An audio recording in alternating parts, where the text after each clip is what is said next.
The crate versus weight story about the world, it's general, maybe not all of us in the room, since you're interested in innovation, you may not think this way, but generally the human population believes that the world or the future is something that is set in stone and that they need to try to predict and then prepare for. And this is a worldview. It's a perspective on the world, but it taints and becomes the lens through which you see everything. And especially in large companies, you tend to have much more of this kind of thinking. And what we found in the high growth companies is that they think quite the opposite of it. And they say, you know, this is the kind of future we are looking for. And they go out and they actually start building infrastructure around it, doing visionary things and building, we were talking about Patagonia earlier, building the organic cotton supply chain, even when Cargill told them this is not possible and you shouldn't do it.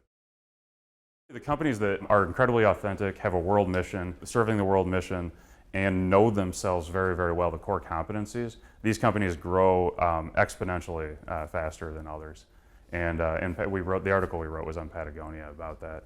And it's a really great example. And somebody said I ripped the soul out of Patagonia, I think, when I wrote it. And I actually responded and I said, yeah, I kind of agree. But that's what we're talking about here, knowing yourself well, having a vision. And what this allows, so it sounds fluffy, and what it allows is every division leader, even lower level managers, to understand what opportunities fit the company, which ones don't, even more importantly.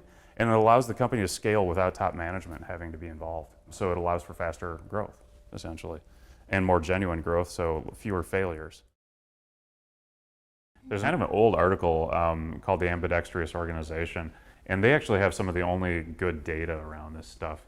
And they only looked at 50 companies, but it's still incredibly interesting.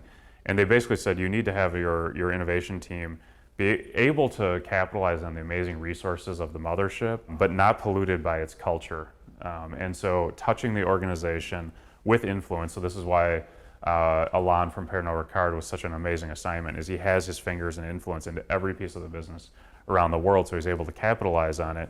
He actually physically sits outside the company walls, so they're kind of up by in central Paris, and then he's down in I forget what that district, the 11th district in Paris is like the Brooklyn, and they've got all sorts of startups down there. That's what he called it, the Brooklyn of Paris.